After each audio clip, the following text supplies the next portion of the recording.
igreja, essa é a irmã Júnia. Tá? Vamos orar por ela? Deus, em nome de Jesus, colocamos a tua filha na tua presença, em nome de Jesus Cristo. Que a palavra do teu coração esteja na sua boca, para que o Senhor possa falar ao teu povo, que o Senhor fale à tua igreja. Em nome de Jesus, pedimos a tua bênção para a tua glória e honra. Em nome de Jesus.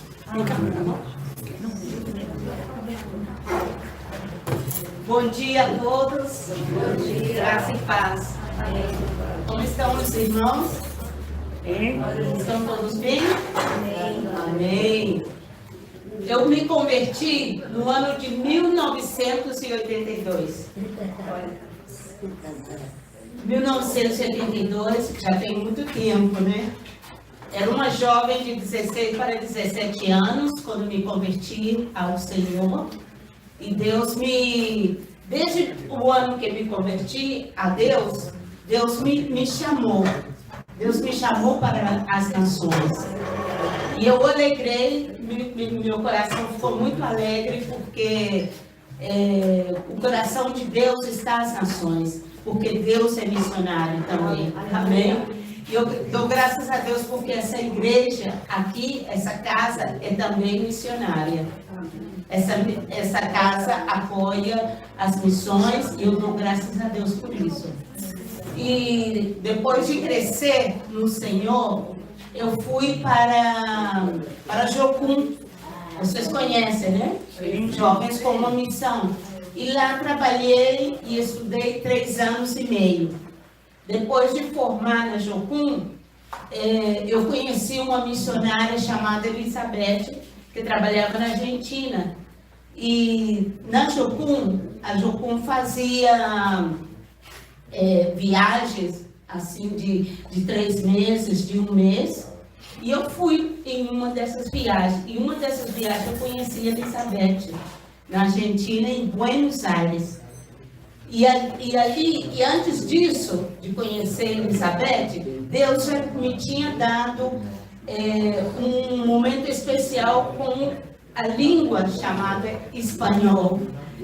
E foi um missionário na Jocum, ele foi falar um pouco da Espanha, dizendo que a Espanha, o evangelho lá, era muito precário, porque as pessoas rejeitavam muito o evangelho na Espanha. E então, assim, quando esse irmão, esse missionário começou a falar da Espanha, o meu coração começou a chorar. Eu comecei a chorar tanto, e eu não entendi por que eu estava chorando tanto. E eu estava até um pouco envergonhada, porque havia muitos missionários na Jocum, assim, e as pessoas me viam chorando, e por que a Júlia está chorando tanto assim? E eu chorava, e não entendia por que Deus me estava dando esse quebrantamento no meu coração. E então uma amiga missionária, amiga minha, até hoje eu moro em Brasília, ela falou comigo: Júlia, ora a Deus, porque talvez Deus está te chamando para trabalhar com falas espanhol, idioma espanhol. E eu falei assim: Laura, o quê? Sim, Deus ele faz isso no coração das pessoas, ele faz isso no coração dos missionários. E então eu aceitei aquilo e comecei a orar diante de Deus.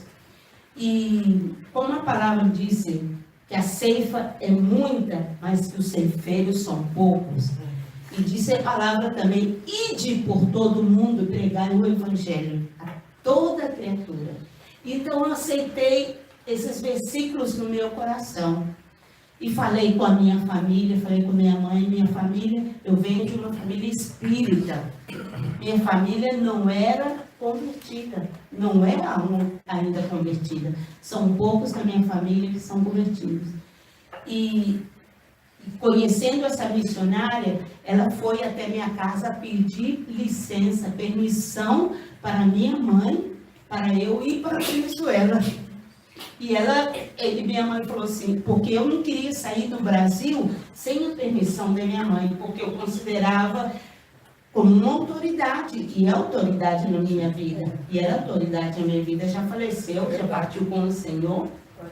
E uma coisa que eu falava para Deus, Deus, eu não quero que nenhum da minha família, ninguém da minha família morra sem conhecer o Senhor. E todos os membros da minha família que faleceram, partiram com Deus.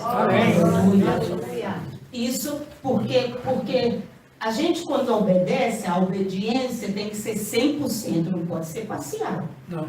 A obediência tem que ser 100%, não é, pastor? 100%. Então, depois, eu fui para a Venezuela, sem nenhum sustento missionário. Eu fui para a Venezuela. E lá começamos o trabalho de células.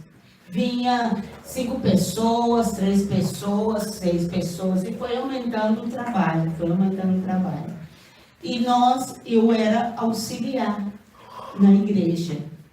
Depois a célula se tornou uma igreja. E hoje eu estou trabalhando como pastora da igreja principal. Eu sou pastora da igreja cristiana Nova Vida. Igreja Cristiana Nova Vida.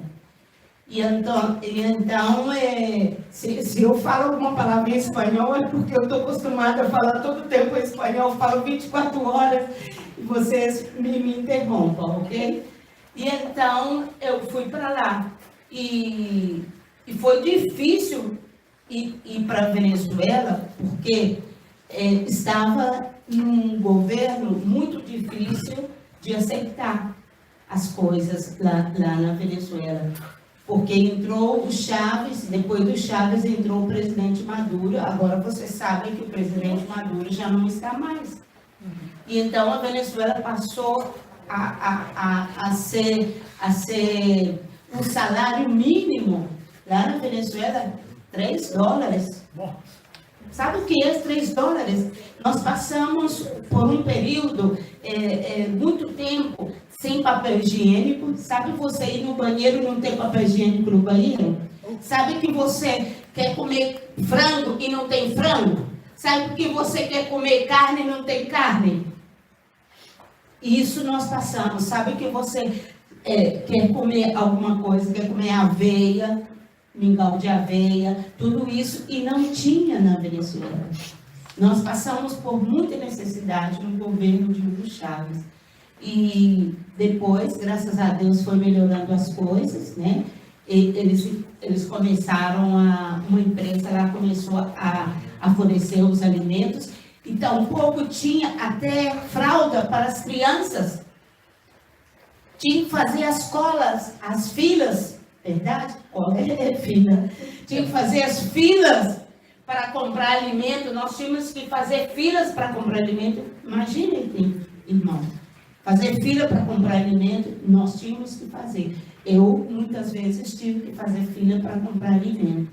E isso era muito, muito ruim para nós, porque nós dizíamos, Senhor, quando vai mudar toda essa situação?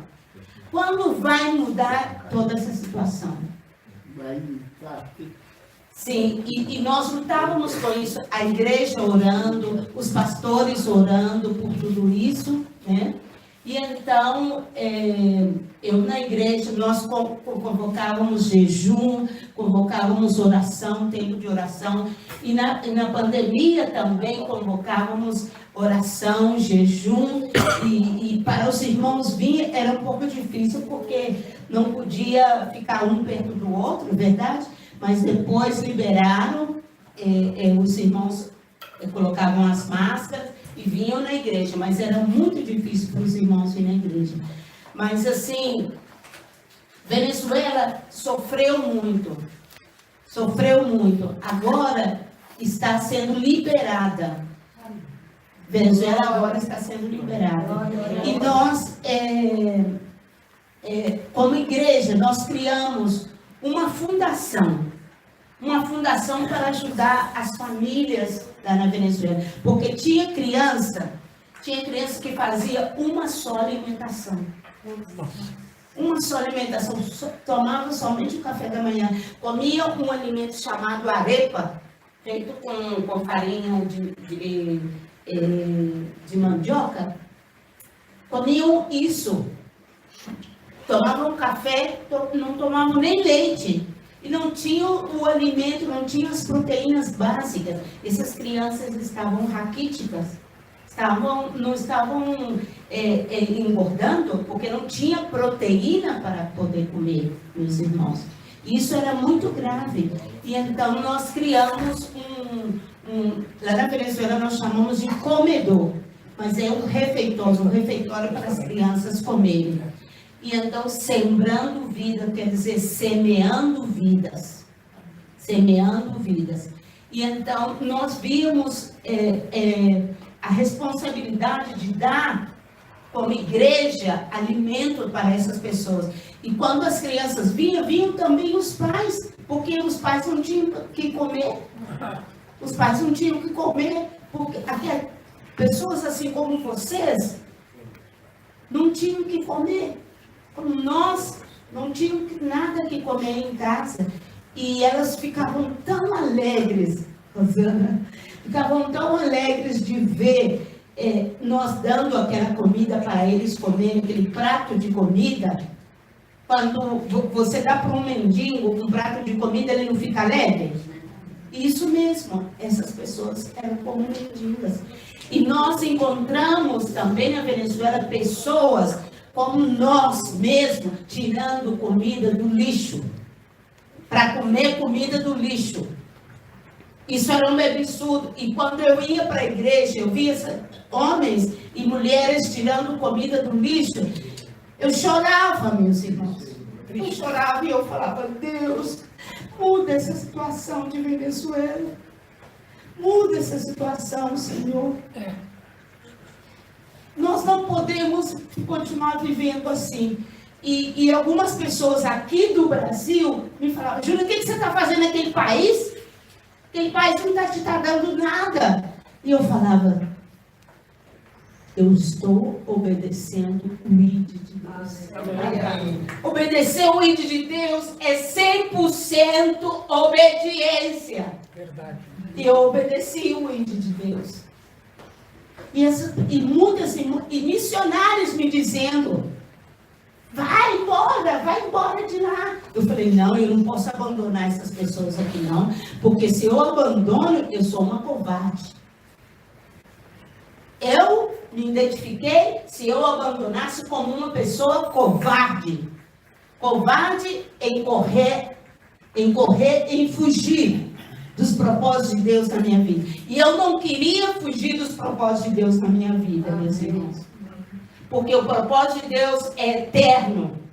Um dia o Senhor vai me pedir conta de todas as coisas que eu fiz aqui na terra. E vai pedir conta de todos nós, como a irmã falava. Jesus um dia vai voltar. E um dia ele vai buscar uma igreja formosa, uma igreja linda, uma igreja cheia do poder de Deus, uma igreja cheia do Espírito Santo de Deus. É isso que Deus vai buscar. E eu, como pastora, sou responsável pelos irmãos da igreja. Sou responsável por cada alma que está lá na igreja. E eu quero ler um versículo aqui, em Provérbios 29, versículo 2, que diz assim: quando os justos se multiplicam, o povo se alegra. Quando o ímpio domina, então o povo lamenta. Isso mesmo, o povo lamenta. O ímpio está dominando, o povo lamenta. Mas quando os justos se multiplicam, o povo se alegra. Então eu dou graças a Deus por predicar, por pregar a palavra do Senhor na Venezuela, sou como pastora na igreja, fui como missionária, mas hoje me passaram a obra nas minhas mãos e eu estou precisando de muita ajuda. Preciso que vocês orem pela Venezuela. Ainda não terminou de fazer a mudança na Venezuela, a liberdade de Venezuela. Tem muita coisa na Venezuela que precisa ser feita. Entende, meus irmãos? O pecado, a idolatria é muita na Venezuela, a feitiçaria na Venezuela é muita. Como aqui no Brasil também é muito pecado, superabundou, mas superabundou a graça de Deus. Amém? Mas assim, eu preciso das suas orações, eu preciso do jejum que vocês fazem quando vocês fizerem jejum aqui. Me ponha em oração. Nós precisamos muito de ajuda financeira também, porque nós queríamos dar para o refeitório toda semana, 7 dias a semana comida, mas nós só damos 3 dias. Nós podemos dar 3 dias de alimento para essas crianças. E as crianças vêm sedentas, elas vêm da escola e eu não sei como elas podem estudar. Porque sem alimentação a gente não pode estudar. Verdade que você come, não é verdade? Sem alimentação, você pede ao seu pai, pai ou mãe, café da manhã, almoço, merenda e jantar. Você não vive sem isso, né? Nós não vivemos sem isso, e então a igreja está precisando disso. Amém, irmãos? Amém. Deus abençoe a todos e obrigada por dar a minha oportunidade de dar esse testemunho aqui da Venezuela. E a Venezuela necessita e precisa de vocês também. Precisa das orações de vocês. Amém? Deus abençoe. Obrigado, pastora. O trabalho missionário dela, eu coloquei no voo da Águia, no nosso aplicativo, em todas as